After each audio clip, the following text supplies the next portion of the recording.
Manjummel boys കഴിഞ്ഞതിന് ശേഷം ചിദംബരം എന്ന ഡയറക്ടറിന്റെ അടുത്ത പടം ബാലൻ ദ ബോയ്. ഈ സിനിമ എക്സ്പെക്ടേഷൻ മീറ്റ് ചെയ്തോ ഇല്ലയോ? ബാലൻ എനിക്ക് പേഴ്സണലി ഒരു ഗുഡ് മൂവിയാണ്, but not a great film. പക്ഷെ എന്നാൽ പോലും ചിദംബരം എന്ന ഡയറക്ടറിനോട് ഒരു ഗ്രേറ്റ് റെസ്പെക്ട് മാത്രമേ ഉള്ളൂ. ബിക്കോസ് ഒരു ഗംഭീര ബ്ലോക്ക് ബസ്റ്ററിന് ശേഷം വീണ്ടും is back to the roots. ഒരു സിമ്പിൾ സൈക്കോളജിക്കൽ ത്രില്ലർ സിനിമയാണ് എടുത്തു വെച്ചിരിക്കുന്നത്. ആൻഡ് ഈ പടത്തിന് first half was very interesting. ഒരു സ്ലോ ബേൺ ത്രില്ലർ, ത്രില്ലിംഗ് എലമെന്റ്സും ഹ്യൂമർ, മിസ്റ്ററി എല്ലാം നന്നായിട്ട് തന്നെ വർക്ക് ചെയ്തിട്ടുണ്ട്. പക്ഷെ എനിക്ക് ആകെ ഈ പടത്തിൽ പ്രശ്നം തോന്നിയ സിനിമയുടെ സ്ക്രിപ്റ്റ് ആയിരുന്നു. Script by Jithu Madhavan. എനിക്കൊരു പുതുമ ഫീൽ ചെയ്തില്ല. ഞാൻ ഈ സിനിമയുടെ നറേഷൻ കാണുമെന്ന് പറഞ്ഞ് ഞാൻ എവിടെയൊക്കെയോ ഇങ്ങനത്തെ ഒരു സിനിമ കണ്ടിട്ടുണ്ട്.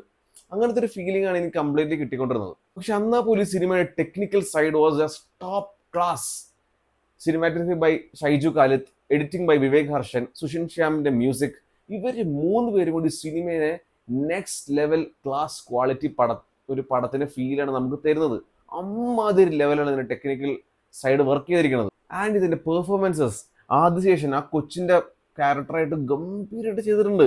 അതേപോലെ ഫർസാന, അതേപോലെ മുഹമ്മദ് സിനാൻ, ഇവര് മൂന്നുപേരാണ് ഈ സിനിമയുടെ ലീഡ് കാസ്റ്റും. ഇവര് ഗംഭീരമായിരുന്നു. They actually live their roles. And Tovino excellent cameo ചെയ്തിട്ടുണ്ട്. ടൊവിനോ എന്തുകൊണ്ട് ടൊവിനോനെ കാസ്റ്റ് ചെയ്യുക നമുക്ക് ഈ ഒരു സിനിമ കാണുമ്പോൾ മനസ്സിലാവും. അത്ര കിഡിലായിരുന്നു ടൊവിനോ. ഒരു ചെറിയ എക്സലന്റ് ക്യാമിയോ റോൾ ആണെങ്കിൽ പോലും ജീൻ പോൾ നല്ല ഇൻട്രസ്റ്റിംഗ് ആയിട്ട് ഒരു ക്യാരക്ടർ ചെയ്തിട്ടുണ്ട്.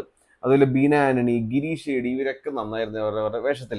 ആൻഡ് അതേപോലെ ഈ സെക്കൻഡ് ഹാഫ് എനിക്ക് ഫസ്റ്റ് ഹാഫിൽ കിട്ടിയ ഒരു എക്സൈറ്റ്മെന്റ് എനിക്ക് പിന്നീട് കിട്ടിയില്ല. അതേപോലെ ഈ പടത്തിന്റെ ഇമോഷണൽ പേ ഓഫ് പോലും എനിക്ക് അത്ര അങ്ങോട്ടൊരു ഇമ്പാക്ട് ക്രിയേറ്റ് ചെയ്തില്ല. അതുകൊണ്ട് തന്നെ എനിക്ക് സിനിമ കണ്ടു കഴിഞ്ഞതിന് ശേഷം എനിക്കൊരു ഒരു കിടിലം പണം കണ്ടതിന് എഫക്റ്റ് അല്ല, ഒരു നല്ലൊരു സിനിമാനുഭവമാണ് എനിക്ക് കിട്ടിയത്. അതുകൊണ്ട് തന്നെ overall great casting by Ganapathi, beautiful visuals, amazing music, ഒരു നല്ല എൻഗേജിങ് ഫസ്റ്റ് ഹാഫ്. പക്ഷേ ഈ സിനിമയുടെ സ്ക്രിപ്റ്റിൽ കുറച്ചും കൂടെ ഒരു പുതുമ ഉണ്ടായിരുന്നെങ്കിൽ, അതേപോലെ ഒരു കിഡിലെ ഒരു ഇമോഷണൽ കണക്റ്റും ഒരു ഇമോഷണൽ പേ ഓഫ് ഉണ്ടായിരുന്നെങ്കിൽ ഈ സിനിമ വേറെ ലെവലായിരുന്നു എനിക്ക് പറയാനുള്ളൂ. പക്ഷേ Balan is a good movie, but not a great film. Must watch in theatres? Not really. Worth watch in theatres? Yes. Chidambaram has again not disappointed, പക്ഷേ വീണ്ടും ഞെട്ടിച്ച് കളഞ്ഞില്ല.